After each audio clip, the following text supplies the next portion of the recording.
Bendiciones, mis queridos hermanos, bienvenidos a un nuevo video, el primero de los últimos 5 videos de esta serie titulada El deseado de todas las gentes a la luz de la doctrina de Dios.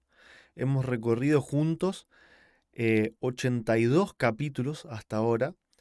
Gracias a Dios, alabamos a Dios por esta posibilidad de haber avanzado juntos en este maravilloso estudio y nos quedan aún 5 capítulos que nos cuentan el desenlace de la historia del Señor Jesús en su humanidad, ¿no es cierto?, en su vida con nosotros acá en este mundo. Así que no hay desperdicio en todo lo que hemos visto y aún mucho menos en lo que falta. El capítulo de hoy, que los invito a que me acompañen a poder leer lo que está resaltado, se titula El viaje a Emaús. Es una historia corta, pero que nos deja grandes, grandes enseñanzas. Hacia el atardecer de ese día domingo donde Jesús había resucitado, había 2 discípulos que no eran de los 12, no eran discípulos que habían estado con Jesús, así como los 12 que él había elegido, pero sí eran 2 discípulos que creían en él con todas sus fuerzas, ¿no es cierto? Habían ido a celebrar la Pascua a Jerusalén y habían visto todo lo que había ocurrido desde la crucifixión de Jesús hasta también lo que sucedió el domingo a la mañana, cuando ellos creían que se había llevado el cuerpo del Señor, los ángeles que habían aparecido a las mujeres, y entonces emprenden su regreso desde Jerusalén a Emaús, una ciudad que quedaba a unos pocos kilómetros, pero bueno, con un par de kilómetros por delante y un camino que a veces no era muy seguro, ellos comienzan a caminar y resulta que un extranjero, o lo que ellos pensaban que era un extranjero, se les une. Ellos iban muy, pero muy tristes, querían volver a sus hogares para meditar y orar, iban eh, totalmente sin esperanza ni fe, y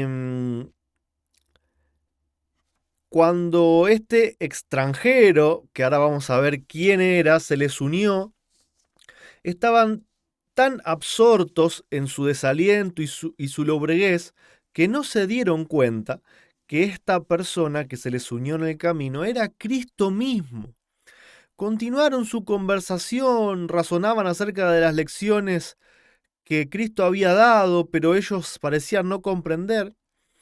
Y dice que mientras hablaban de los sucesos que habían ocurrido, Jesús anhelaba consolarlos. Acá Jesús ya empieza su trabajo como consolador, ¿no es cierto? Había visto su pesar, conocía lo que estaba en sus mentes, ¿no es cierto? Mucho antes de estar ahí presente con ellos, hablando, literalmente. Dice que, bueno, había visto su pesar, comprendía las ideas contradictorias que dejando a su mente perpleja los hacían pensar. ¿Podía este hombre que se dejó humillar así ser el Cristo? Ya no podían dominar su pesar y lloraban. Jesús sabía que su corazón, que el corazón de ellos estaba vinculado con Él por el amor, y anhelaban enjugar sus lágrimas y llenarlos de gozo y alegría, pero primero debía darle lecciones que nunca olvidarían. Entonces les pregunta, bueno, ¿de qué están hablando? Y ellos dicen, pero ¿acaso venís de Jerusalén y no te enteraste todo lo que pasó? Este profeta que era maestro nuestro, que hizo grandes señales, pero los sacerdotes lo entregaron a morir crucificado. Y nosotros creíamos que era el que había de redimir a Israel y ahora está muerto. Y bueno, nos cuenta la sierva de Dios que era muy, muy extraño o casi un descuido que los mismos discípulos no recordaran las palabras de Jesús cuando Él les había dicho: es necesario que el Hijo del Hombre padezca, que sea entregado, pero al que el tercer día iba a resucitar, porque hasta los mismos sacerdotes se habían acordado, y fueron a Pilato y le dijeron: Pilato, acordate que éste dijo que el tercer día iba a resucitar. Poné una guardia, porque si los discípulos de él se lo roban, van a decir que de verdad resucitó y va a ser un escándalo. Fíjense cómo los sacerdotes tenían en mente las palabras de Cristo. Él dijo que el tercer día iba a resucitar, pero sus discípulos no recordaban estas palabras. Entonces Jesús empieza a estudiar las escrituras con ellos, a recordarles las palabras que él había dicho, pero también todo lo que las escrituras del Antiguo Testamento decían sobre él. Y todo esto sin dar a conocer quién era. Ellos todavía no lo podían reconocer. Y dice que Cristo no hizo ningún milagro, sino que simplemente se limitó a explicar las escrituras y demostró con esto la importancia del Antiguo Testamento, que todo habla de Cristo, ¿no es cierto? Y bueno, dice la sierva de Dios, es la voz de Cristo que habla por los patriarcas y los profetas, desde los días de Adán hasta las escenas finales del tiempo. El Salvador se revela en el Antiguo Testamento tan claramente como en el Nuevo. Es la luz del pasado profético lo que presenta la vida de Cristo y las enseñanzas del Nuevo Testamento con claridad y belleza. Los milagros de Cristo son una prueba de su divinidad, pero la prueba aún más categórica que los milagros de que Él es redentor del mundo se halla al comparar las profecías del Antiguo Testamento con la historia del Nuevo Testamento, ¿sí? No hay evidencia más categórica que lo que está escrito en la palabra de Dios. Estaba todo escrito para que el pueblo pudiera haber reconocido a Cristo, y está todo escrito para que su pueblo hoy también lo reconozca. Y pasa exactamente igual. Como no lo reconocieron, ahora tampoco lo reconocen. Dice que Cristo deseaba que las ideas de sus discípulos fuesen puras y veraces en toda especificación. Debían comprender en la medida de lo posible la copa de sufrimiento que le había sido dada a Cristo mismo, ¿no es cierto? Les mostró que el terrible conflicto que todavía no podían comprender era el cumplimiento del pacto hecho antes de la fundación del mundo. Este nuevo pacto que ahora del que habla Pablo en Hebreos, este mismo pacto había sido hecho desde la fundación del mundo y Cristo lo había venido a ratificar con su sangre, ¿sí? Cristo debía morir como todo transgresor de la ley debe morir si continúa en el pecado. Y esto es muy importante entenderlos, ¿sí? Cristo debía morir como todo transgresor de la ley debe morir si continúa en el pecado. La pregunta es, ¿cómo murió Cristo? ¿Murió en un lago de fuego, derretido por fuego y azufre, o frito por fuego y azufre, freído? ¿Murió acaso ahogado en un diluvio? ¿Cayó un rayo del cielo? ¿Dios lo asesinó? ¿Dios lo mató? Sabemos que no. Sabemos que Cristo, por lo que leímos en los capítulos pasados, murió por el peso del pecado. Él decidió llevar los pecados tuyos y míos, y eso lo aplastó y le quebró el corazón, lo incendió por dentro. Y dice que todo transgresor debe morir como murió Cristo, si continúa pecando, si no acepta el perdón, la sangre de Cristo, ¿sí? Todo esto había de suceder, pero no terminaba en derrota. La muerte de Cristo no terminaba en derrota, sino en una victoria gloriosa y eterna. Cristo les dijo que debía hacerse todo esfuerzo posible para salvar al mundo del pecado. Sus seguidores debían vivir como Él había vivido y obrar como Él había obrado, esforzándose y perseverando. Cristo había venido a revelar el carácter de su Padre. Entonces nosotros al mirar el carácter de Cristo, estamos mirando el carácter de Dios. Y cuando vemos cómo murió Cristo, también vemos el carácter de Dios, vemos cómo actúa Dios con respecto al pecador.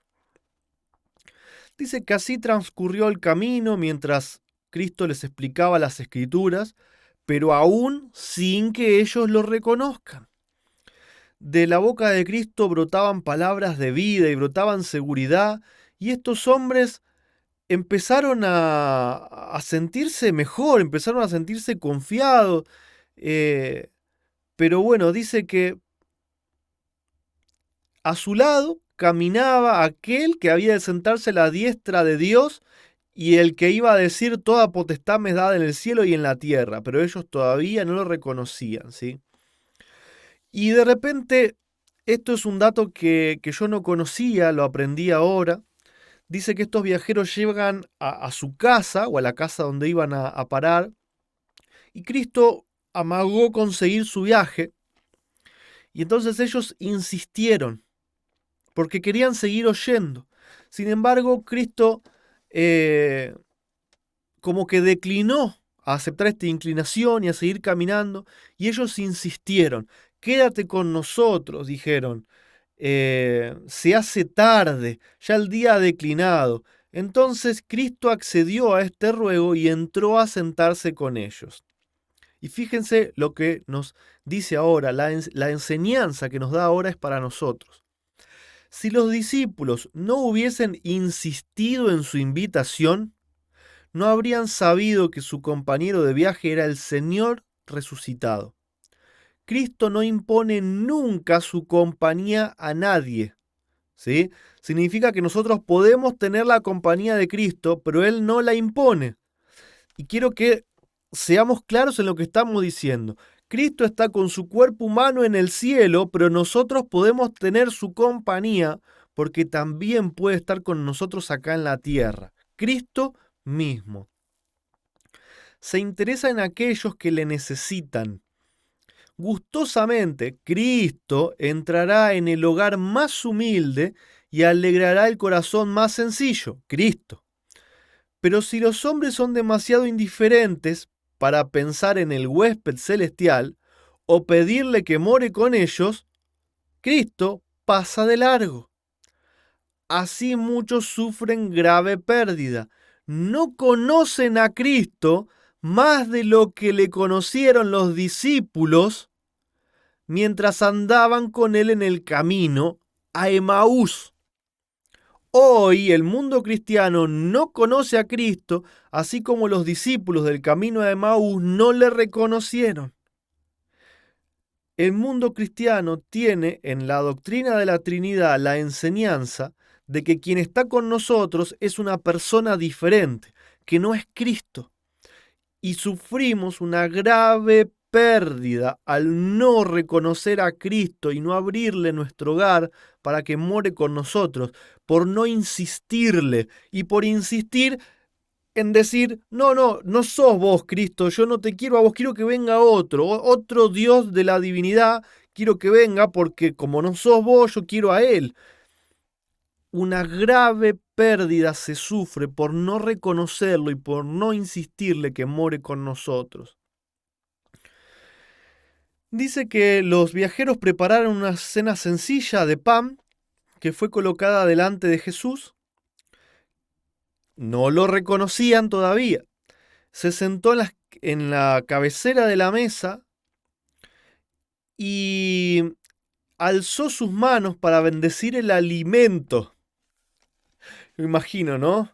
Padre, bendice por favor estos alimentos. Y dice que los discípulos retrocedieron espantados. ¿Por qué? Porque se dieron cuenta que había extendido las manos exactamente como solía hacerlo su maestro. Vuelven a mirar y he aquí que ven en sus manos los rastros de los clavos. Ambos exclaman a la vez, el Señor Jesús, es el Señor Jesús, ha resucitado de los muertos. Vamos a señalarlo porque es tremendo. se dieron cuenta que todo el camino habían andado con Jesús, que quien había estado con ellos era Jesús, y ahora lo reconocen. Se levantan para echarse a sus pies y adorarle, pero desapareció de su vista. Se miran uno a otros diciendo: ¿no ardía nuestro corazón en el camino cuando nos hablaba? ¿Cómo no nos dimos cuenta que era Jesús? ¿Cómo no lo reconocimos? La diferencia es que para ellos no fue tarde, porque lo reconocieron y todavía tenían una historia. Va a llegar el momento cuando Cristo venga y les diga a todo el mundo cristiano: yo quise estar con ustedes, quise entrar en su casa, quise entrar en su corazón, pero ustedes no me querían a mí, querían a otro. Y entonces se les dio a ese otro espíritu que ustedes querían. ¿Acaso no hemos estudiado que Dios le da a cada uno lo que quiere? Si nosotros decimos que el Consolador no es Cristo, dame a otro, ¿Dios qué puede decir? Adelante. Ahora, si no es Cristo, no hay otro que sea bueno. ¿Sí? ¿Es Cristo o es Satanás? Dice que los discípulos ni siquiera se comieron la cena, se olvidaron del cansancio y volvieron corriendo a Jerusalén para dar estas buenas nuevas. Y nos cuenta, ¿no?, en este último párrafo: en algunos lugares el camino no es seguro, pero trepan por los lugares escabrosos y resbalan por las rocas lisas. No ven ni saben que tienen la protección de aquel que recorrió el camino con ellos. Pero ¿cómo? Si Jesús ya había desaparecido, no estaba caminando con ellos ahora. Sin embargo, no ven ni saben que tienen la protección de aquel que recorrió el camino con ellos. ¿Cuántos cristianos hoy no ven ni saben que Cristo está a su lado? Con su bordón de peregrino en la mano se apresuraban deseando ir más ligero de lo que se atreven. Pierden la senda, pero la vuelven a hallar. A veces corriendo, a veces tropezando, siguen adelante con su compañero invisible al lado de ellos todo el camino. Jesús es el compañero invisible. Jesús es nuestro compañero invisible por su personalidad divina. Y aquellos que no lo entiendan y esperen a otros van a sufrir una grave pérdida. La noche es oscura, pero el sol de justicia resplandece sobre ellos. ¿Quién es el sol de justicia? Es Cristo mismo resplandeciendo sobre sus discípulos. Su corazón salta de gozo. Parecen estar en un nuevo mundo. Cristo es un Salvador vivo. Ya no le lloran como muerto. Cristo ha resucitado, repiten una y otra vez. Tal es el mensaje que llevan a los entristecidos discípulos que estaban en Jerusalén. Deben contarles la maravillosa historia del viaje a Emaús. Deben decirles quién se les unió en el camino. Llevan el mayor mensaje que fuera jamás dado al mundo, un mensaje de alegres nuevas, de las cuales dependen las esperanzas de la familia humana para este tiempo y para la eternidad. ¿Cuál es ese mensaje? ¿Cuál es ese mayor mensaje que se haya dado al mundo? Cristo resucitó y ahora es nuestro huésped invisible, nuestro compañero invisible, camina a nuestro lado y está a nuestro lado. Ese es el mayor mensaje que se ha llevado al mundo y que debe llevarse al mundo. Con nosotros no está ningún tercer Dios de la Trinidad, porque no existe, porque Dios no es una Trinidad. Porque Dios es el Padre y porque Jesús es el Hijo de Dios, porque en su personalidad humana está a la diestra de Dios y que por su personalidad divina es nuestro compañero invisible que nos cuida, que nos consuela, que vive en y por nosotros. Los invito, hermanos, a llevar este mensaje de consuelo a todo el mundo, un mundo que está perdido, que está confundido y que no reconoce a Cristo. Y depende de que nosotros le llevemos este mensaje. ¿Qué otro mensaje se podría dar a la gente sin esperanza? que decirle: Cristo está a tu lado, Cristo te sostiene. Invítalo, insistile, aferrate a Cristo como se aferró Jacob y decirle: por favor, no te vayas, entra a mi casa, entra a mi corazón y quédate conmigo. Bendiciones, queridos hermanos, y los espero el próximo capítulo para ir finalizando con esta serie maravillosa que es el deseado de todas las gentes, visto a la luz de la doctrina de Dios.